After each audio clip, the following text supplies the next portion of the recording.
Welcome, everyone. Thank you for joining me and my very special guest. She's an award-winning actress, and she's the president of the Actors Equity Association, the national labor union that represents over 51,000 professional actors and stage managers nationwide. Please say hello to Kate Shindle. Hi, Kate. How are you? Hi. I'm doing all right. How are you doing? Well, I'm doing great. I was going to ask you, first of all, where are you and how are you? I'm doing pretty well, all things considered, and I think that that's probably the best any of us can say, right? Yeah. I consider myself to be pretty lucky and safe and healthy and all the important things, even though we've been working pretty much nonstop on all manner of things between March and now. I am in a little town that's right on the southeast corner of the Catskills. It's called Napanoch. It's about 2 hours north of New York City if there's no traffic. And actually, over the last couple months, there have been a couple times I've come back to the city and been like, wow, there's no traffic. So it is a nice, calm place. There were just deer in the yard a few minutes ago. There's something about looking out the window and seeing a little spotted fawn that kind of calms everything down. Well, we were just saying that this is the 120th day of quarantine. I mean, for a lot of us, it's flown by or it hasn't flown by. Some weeks go by faster than other.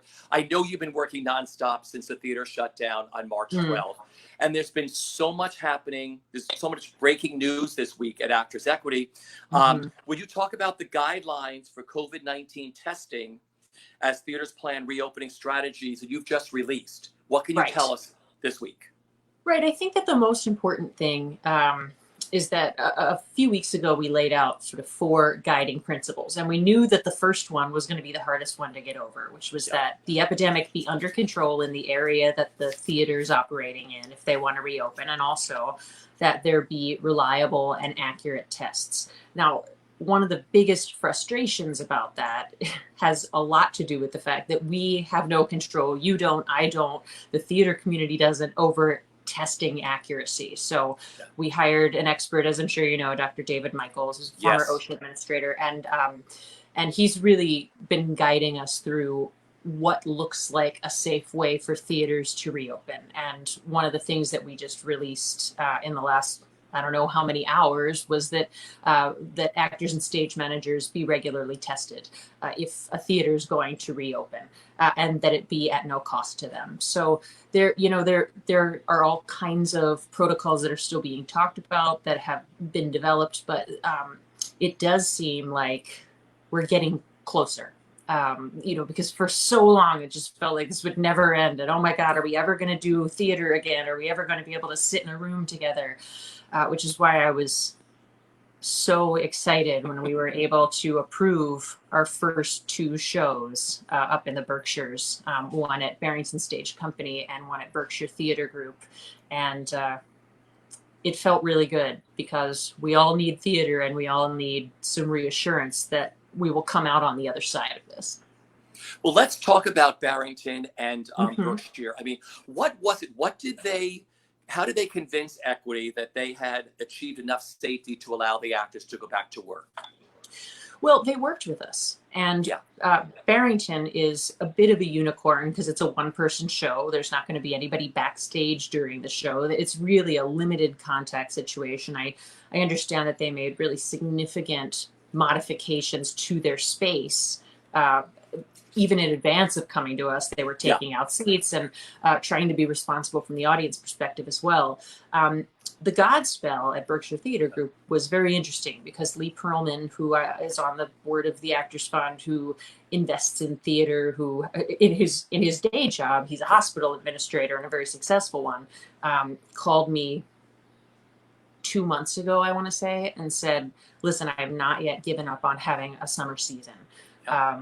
Because it's so important to the community, not just because of culture, but because of economics. And that is absolutely speaking my language. I mean, I know, when you travel around the country, you see these live theater venues are an economic hub that is really an engine that fuels the entire local economy. And so what he said to me was, listen, we want to work with you. We want to figure out how to create a template that will work for our show and then maybe work for other shows as well. And so I was not involved in every step of that staff work, but I was checking in on it quite a bit, just to see if an outdoor production was the way to go, and the kinds of distancing that they're putting between the actors, and then provisions like what happens if someone gets sick, you know, how will they have quarantine housing, etc. So yeah, it was a long process between their staff and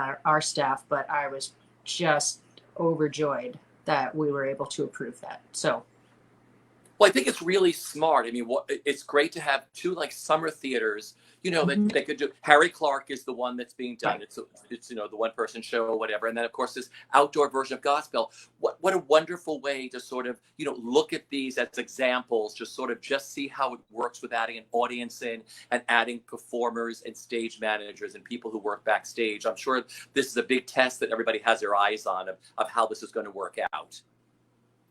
Right, right. And it's going to be so important how that cast focuses on their work, but also what they do outside the theater, right? Because we're all crossing our fingers that they will get through this show with all the safety provisions, and nothing bad will happen. Yeah. So that, you know, we have every reason to say, okay, this has been tried, this has worked, and now it can be replicated.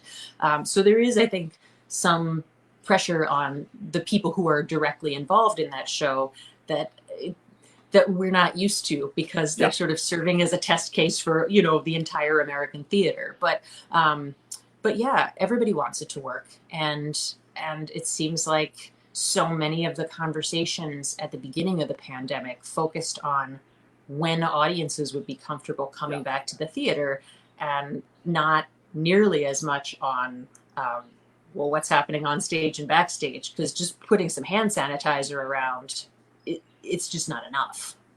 Yeah.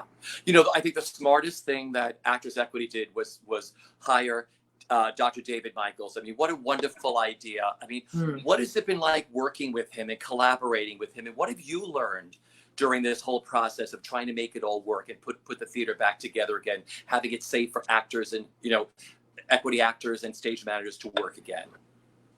I think he's amazing. He listens hard. He is a theater fan, although he wasn't really familiar with the intricacies of our day-to-day operations in a show, the way that we are, of course, because we do it all the time.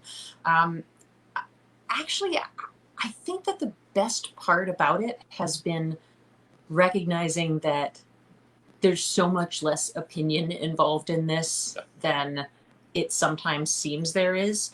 I mean, it's the virus is either under control or it's not. It's either safe or it's not. And he approaches the issues and communicates about them with the calm of data. Yeah. And, you know, for those of us who have this engine inside us that's always saying, create, create, create, you've got to get back on stage. It can be really easy to work ourselves up. And so when I would get into I was going to say walk into rooms, but we've never done that. When I would walk into Zooms with him, it was incredibly reassuring to know that there were numerical signposts that we had to look for. And of course, the situation's changed so drastically across the country, even in the last several days. You know, theaters that were pushing very, very, very, very hard to reopen a month ago are now in some of the biggest hotspots in the country. So I don't know, that piece I can't control, but I'm happy that we are where we are. Yeah.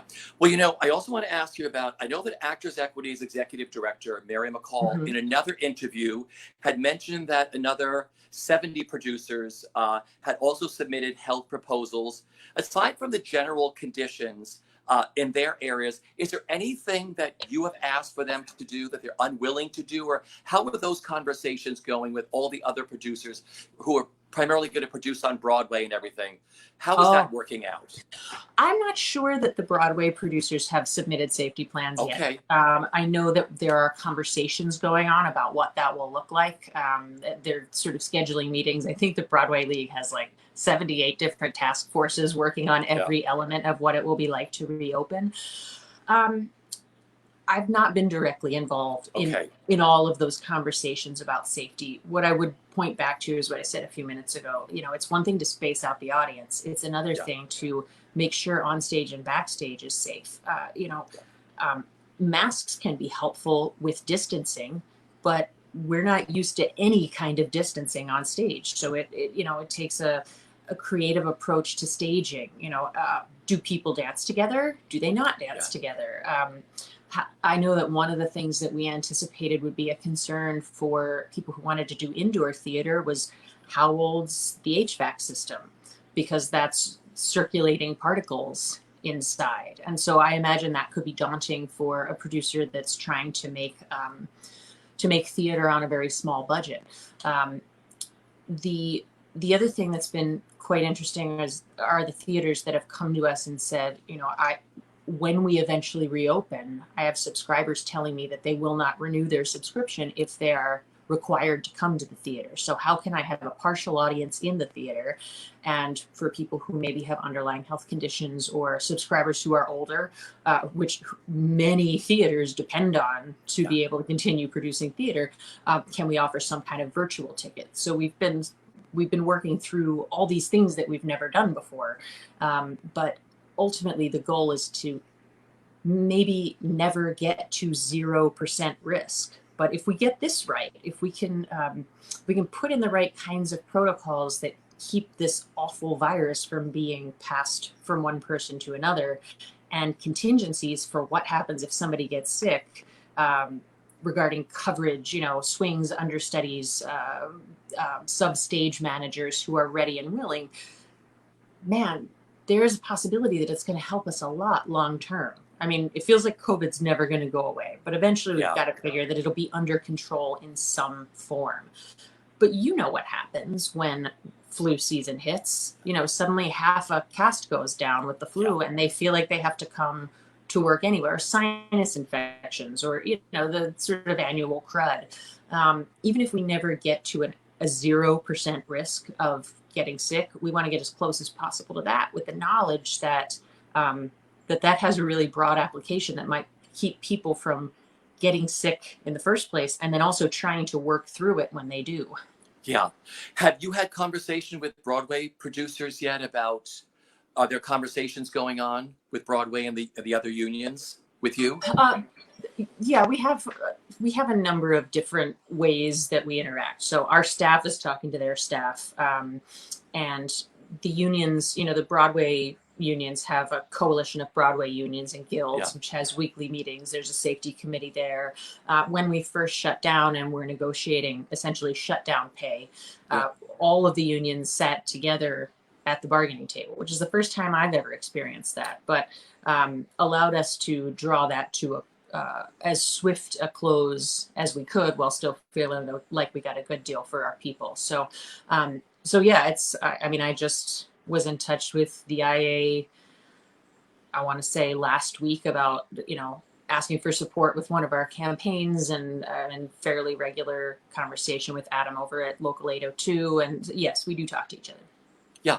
Are there also talks going on with Off-Broadway, or is it sort of all the same? There are some talks going on with Off-Broadway, but we are actually sort of actively in negotiations with them, so I probably shouldn't. No, that's fine. No, I'm not asking for that. I'm just trying to figure, everyone's trying to find out, when it's coming back, how it's coming back. I guess, I'm sure everyone's involved in all of this. Yeah. Well, if anybody knows the answer to that, let me know, because I'd be able to plan my days if I knew when theater was coming back. I think, I have always assumed that we would have sort of a phased theater reopening based on where the theater is in the country. Now, there was a perception towards the beginning of this that when the Broadway League said, we are canceling shows through this date, and then they extended it,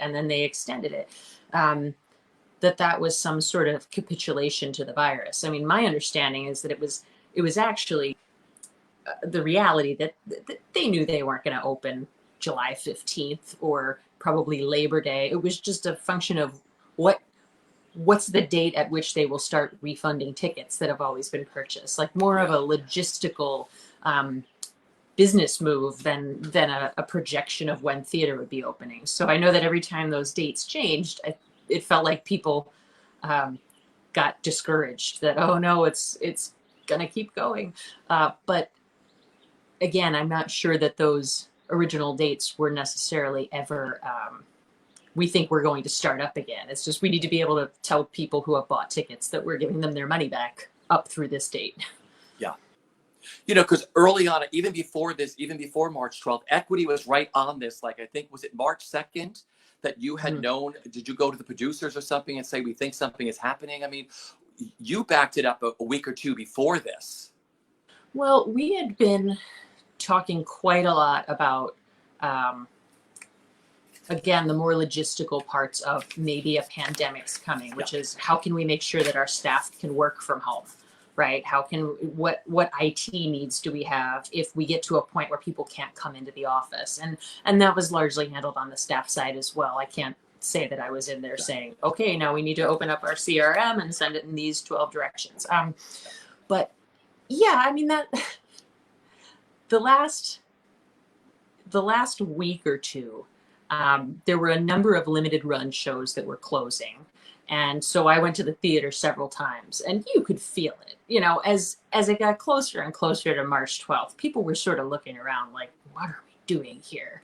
Every time somebody coughs or sneezes, the 4 people next to them sort of flinch. And you could see, I've talked about this quite a bit. The last show I saw was The Inheritance Part 2, the night before the shutdown. I mean, there is no better proof of concept that there's no social distancing on stage than a show like that. And it's not a knock on them. I mean, they were really amazing performances, but I mean, when one actor licked another actor's foot, I thought, well, something's going to have to change going forward if we are indeed in the throes of what we think we are. Again, like that show was staged before this pandemic happened, and so it's not a criticism at all, but it was pretty apparent that something big was shifting, and it was, the question was starting to really come up in that last week or 10 days about whether it was even safe for people to be going to work and interacting with their cast members. Yeah. And you've seen the same headlines that I have about any number of very well-known performers who have contracted COVID, and the vast majority of them have recovered, but it has been, it sounds like it's been pretty harrowing. We touch each other, we dance with each other, we kiss each other, we sing in each other's faces. It's hard to keep people safe when there's a virus like this. Well, the interesting thing is we have so many actors and professionals watching all around the world, knowing that you were going to be here today at Broadway World. Yeah. Hi, guys. And yeah, they're everywhere tuning in. And my question for you was like back into like rehearsals and rehearsal spaces and in-person auditions and, performances. Yeah. Like what are you working on? If you could tell us anything about it. I mean, I'm sure everyone's going to be worried about coming back saying, the rehearsal space has one bathroom for men, one bathroom for women. We're in this one room all day long. Are the existing shows going to have to be restaged? I mean, are these conversations you're having, or there will be conversations? I don't know about existing shows being restaged. Okay. I would assume that some of that might happen, but a lot depends on how long this goes and how, how effective treatments become between now and whenever, let's say, Broadway comes back, right? But I will absolutely agree with you on rehearsals, for example. Yeah. Like if some safety plans didn't contemplate what happens beyond the audience, I think it is more than fair to say that even fewer of them detailed like what's going to go on in a rehearsal room where there is a communal water cooler, a communal coat rack, communal music stands. There's a plastic container of pencils and highlighters sitting right by the stage managers, and everybody just grabs one when they need one. So that was one of the like top line things I wanted to talk about in my first conversation with Dr. Michaels. And then things like stage dooring, Broadway World fans, Yeah. a lot of them love to go to the stage door. Yeah. I think stage dooring might have to be on pause for a minute after this, unless they just want to wave to the performers as they're leaving, because again, we want people, once the reopening happens, we want it to stay open. We want the show to stay open. And we have to be really careful not to commit unforced errors, like expecting performers to, stand with their arm around the 25 people that want to get a selfie with them after the show. It's enough of a challenge to keep people safe on stage and backstage. And I'm sure that if shows modify the stage door policies, even temporarily, there are going to be people who are really disappointed. But it's better than having no theater. At least I think so. Yeah, no, because I think a lot of shows stopped that week before, and maybe audience members weren't totally, knowing what was going on. But I think everyone will accept that when that comes back. That even if they got away from a star in a show, will mean a lot to them as they go to their car or something, as opposed to doing another hour outside, the theater signing and posing for selfies. Right, and there were a couple instances I understand of theaters that said, Broadway shows that said, hey, we can't do a stage door because of safety, and then well-meaning people who really just wanted to say how much they loved the show would follow the performers down the sidewalk and try to talk to them there. Like, folks, we can't do that. We gotta all be on guard when we get back. Yeah, another question that a lot of actors had: if Broadway was to reopen in March, what would that mean for actors? Would existing contracts be valid? Would there be new auditions? Are there outs to contracts? Is there anything of that being discussed? So yes, that was part of the initial shutdown settlement, that there was basically, we shorthanded as suspend and extend language. That was part of that, meaning that for up to, I think it was 18 months, basically it would be as if the shutdown never happened, right? So if you had 6 months left on your contract on March 12th, then when the show started up again, you would still have 6 months left on your contract then. Something similar applies for touring, but something that was very important to us at Equity was making sure, particularly for touring, that that people had the opportunity to say, wait a minute, I have another show that I already agreed to go do, or I was supposed to go on tour for this period of time. My partner's supposed to go on tour for this period of time. And if those two tours happen, somebody has to stay home with our child, for example. Yeah. So there are outs if people are not able to continue. They have had the ability to give notice. And that's, I could get way into brass tacks, but that's probably as much as people need. Sure. And also about in-person auditions. I know a lot of people are doing this whole virtual world now. They're getting used to this. And I mean, have you brought that up with professional Equity actors? Can they do in person? I mean, it's such a weird, strange time we're living in now. Yeah, my guess is that there will be in-person auditions again. Okay. At some point. We sit down with a lot of producers at negotiating tables, and we hold very firm to the concept that that live theater is live theater. And that although it would be easy many times for creative teams to just have tapes of people, we want them to be in the room, because, there's a difference seeing, a line of dancers in a room and seeing which one just sort of jumps out at you versus seeing people individually having put together some steps that the choreographer sent out. So fundamentally, we believe that auditions for live theater should be held in person. That said, I can't predict when it's going to be safe for 8,000 people to be in that elevator at Pearl Studios, and I'm guessing that's not going to be the first thing that's safe.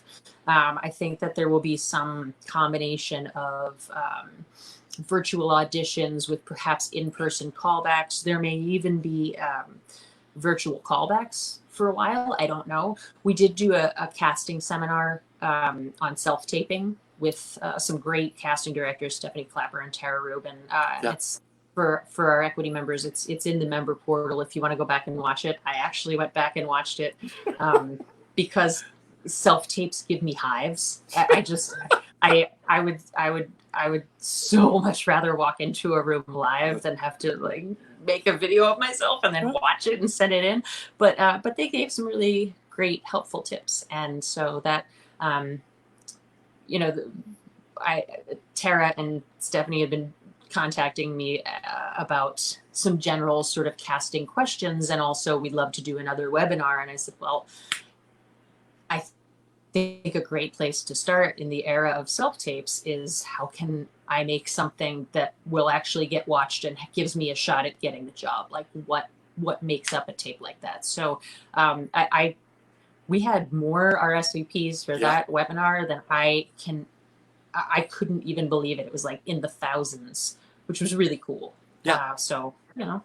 No, because we just finished our first season. We had the Broadway World's Next on Stage, which was a high school and college singing competition, which was amazing. I mean, really, really great. You know, these kids are learning the same thing. And we've had all these celebrity Broadway judges who are like learning from the kids saying, oh my gosh, what camera are you using? What, you know, you're 15 years old. What lighting are you using? It's like everyone's learning this new now, because some of the kids were saying yesterday, we caught up with some of the high school kids and they were like, oh, I don't know if I'm going to be able to do a cattle call, which I'm looking forward to. I'm moving to New York. I want to start auditioning. And I said, probably that huge open call of the cattle call is going to be the last thing back, probably, like you just said.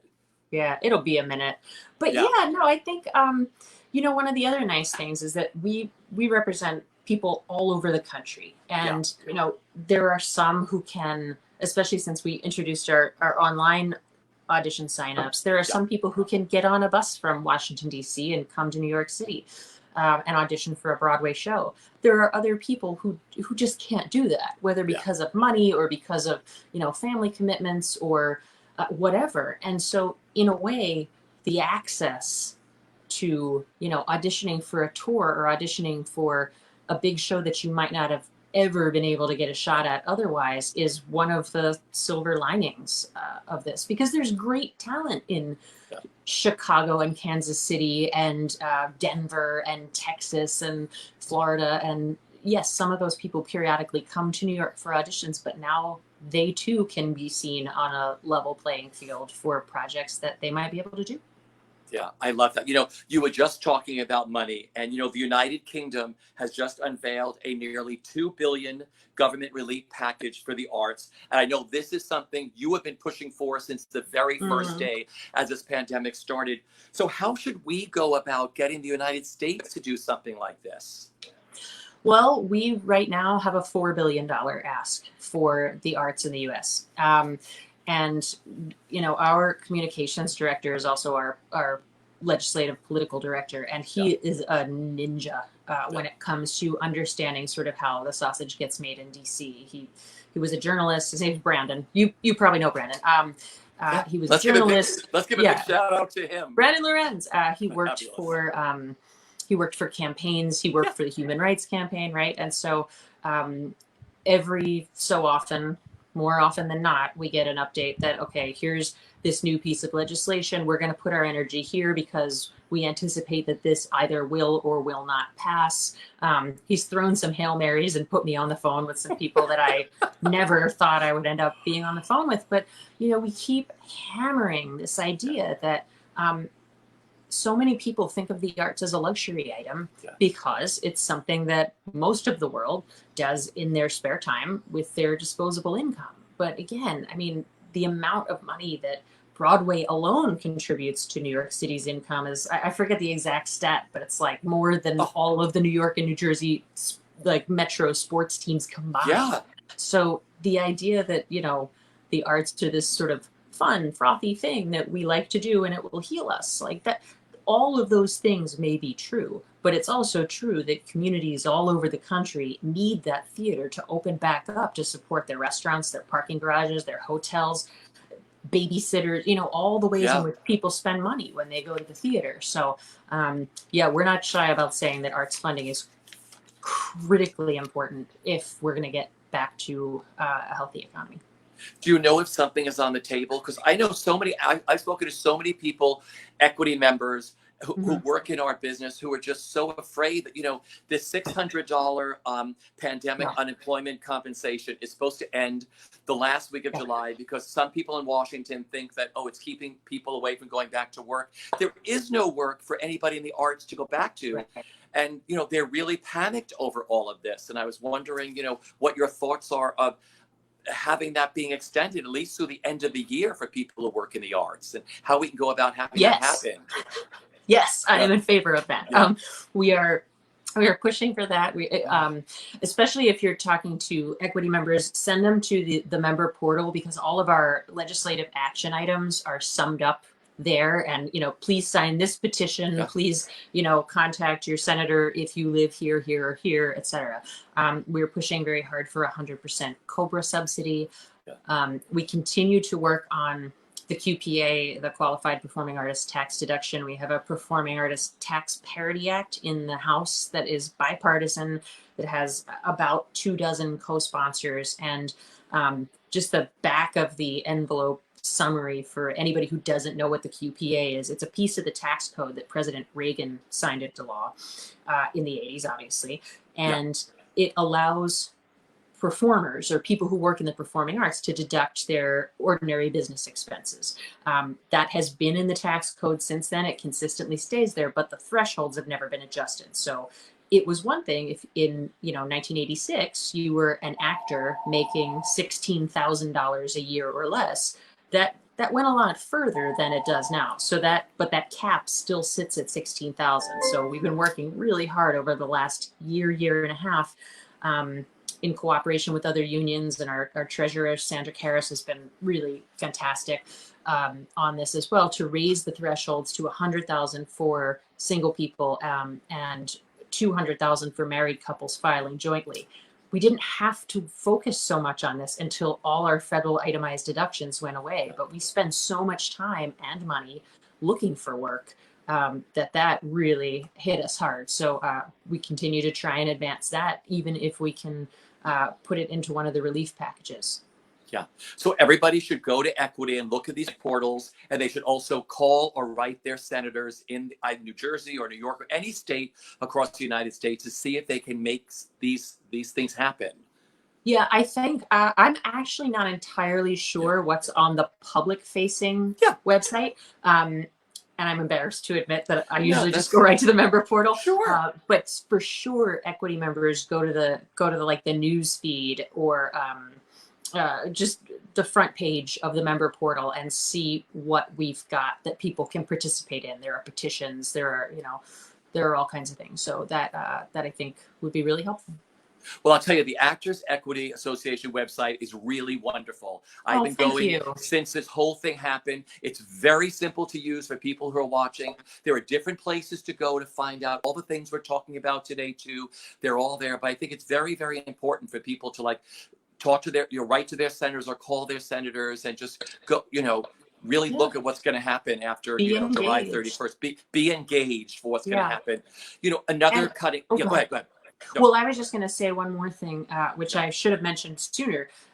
We also, you probably know this, for anybody who would like to help but isn't an equity member, but wants to support actors and stage managers, we have a fund called the Curtain Up Fund, which is administered by the Actors Fund, just an A+ awesome organization.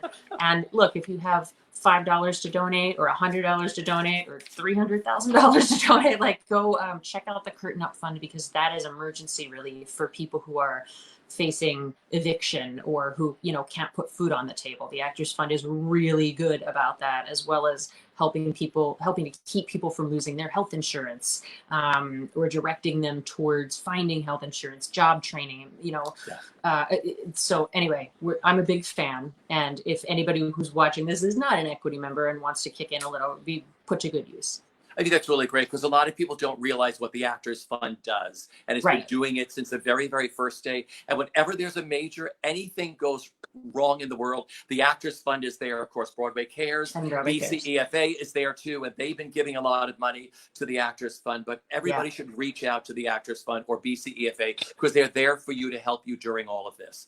Yeah, and for everybody who makes their living in entertainment, not just actors. Yeah, and the other breaking news this week is, can you tell us anything about Walt Disney World? What a strange thing they've done. I mean, can you, because you have what, over 750 equity Yeah. members that have worked at Walt Disney World for all these years? We have about 750 people who work at Disney, and about 200-ish of them had received recall notices. And look, the easiest way to say this is that we knew that contractually, Disney had the ability to recall our workers, whether we liked it or not, whether or not they complied with the testing protocols we were pushing for or not. And so we felt that it was important to make the statement that we believe that, well, frankly, if I was emperor, Disney would test all of their Sure, workers. that's a no-brainer. But I was elected for the performers, to look out for the performers, and so particularly because, again, people dance together, people share close quarters on stage and backstage, and Disney was not interested in our performers wearing masks on stage, like the performers at Universal. When Universal reopened, they reopened, and people got sick anyway. And so we felt that it was important to hold Disney to the same principles that struggling storefront theaters across America are going to have to figure out a way to do in order to reopen. And we said that we can't sign off on this memorandum that says that we're okay with you not testing. We know you can bring our people back anyway, but we're just not okay with that. So then they rescinded the recall notices, which, particularly given the state of unemployment in Florida, is it scares the hell out of people. You know, they're afraid that they're going to be replaced. They're afraid, and that kind of hardball tactic, while sort of pointing at the union and saying, no, it's your union keeping you from going back to work. First of all, not accurate. Second of all, sucks.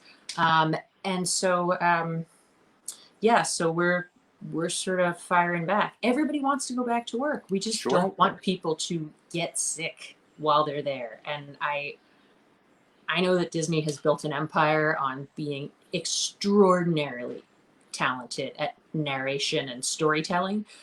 But like, there's no way around the fact that Florida is a hotspot right now. There's no way around it. It's huge. I am stunned, frankly, that they still want to reopen the park. Yes. It's not my decision, but I just worry about those people, you know, and the public should know that they're not testing their workers. You know, it's been, Disney has been like a safe place for families to go for my entire lifetime and beyond. And it terrifies me. And I just hope a lot of people don't die. I mean, I'm not saying that to be snarky or to be you know, a hardball union president. I mean, you know me. But I really do hope when you see these reopenings and you think, oh God, guys, do you know what you're doing here? I hope they do know what they're doing. I hope nobody gets COVID at Walt Disney World. But I'm concerned, and I'm concerned for our people who are also worried about their unemployment running out and who really just want to go back to singing and dancing at Walt Disney World, which they like doing and allows them to, you know, pay their bills. Well, I hope Disney changes their mind because, like I said, Florida is one of the biggest hotspots for COVID. We personally know people who went down there to escape, and they came back and they all got it. And like I said, I would just think that it would just be a no-brainer for anybody who goes back to work, not just in the arts, but anything, that you would just test, you know, keep everybody safe. Because one of my sisters is a nurse. You know, this virus mutates. No one knows what's happening with it anyway. So the point is, you would think that everybody would be smart enough to just say, sure, we'd love to have everybody back to work, and just keep everybody as safe as you can and test everybody. I mean, what you were asking for was a no-brainer and so simple. I mean, we think so.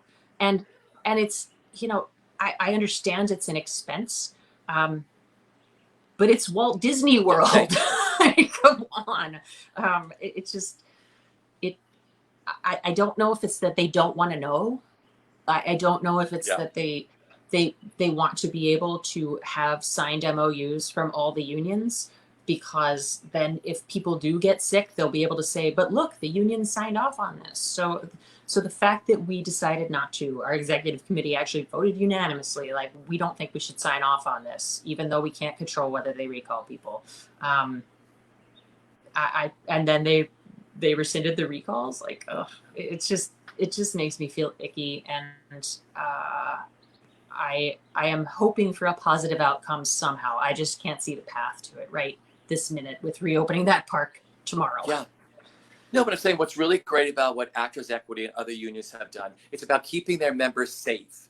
You know, if you're going to go back into the workforce, like I said, none of this is a no-brainer. So I hope this all works out in the end. Yeah. Yeah, we don't want to shut down theaters. Yeah. We want theaters to open. We don't want to shut down Disney World. We would love for it to open just safely. Yeah. So finally, what would you like your members, and what can we do? How can we engage our fan base here and the people who watch all around the world at Broadway World to do to, like, you know, just to get theaters open again, to get art started again, or just getting the government involved to get art started again? What should they do, Kate? I know it's a big question. It is a big question, and I've answered a lot of questions recently, but I haven't answered that one in a while. Like, what could people who aren't on the inside of Equity do? I would say check our public-facing website, actorsequity.org. Make a donation to the Curtain Up Fund if you can for emergency relief. Remember that, and please pass on the message that we were talking about a few minutes ago, that that the arts are an essential part of the economy, not just a place to go fritter time away and have fun. And I guess above all, just remember that this will be over. It doesn't feel like it's ever going to be over, but it will. It's like if you have a sore throat or back pain, and you know it's all that you can think about for however long it lasts, and then a period of time goes by and you realize it hasn't been so bad in a while. You know, I think that coming out of this, which is much bigger than a sore throat or back pain, like it's been the entire country shut down for months, I think it'll happen in stages. I don't think it'll be like flipping a light switch and one day we'll all just wake up and be like, wow, COVID's over.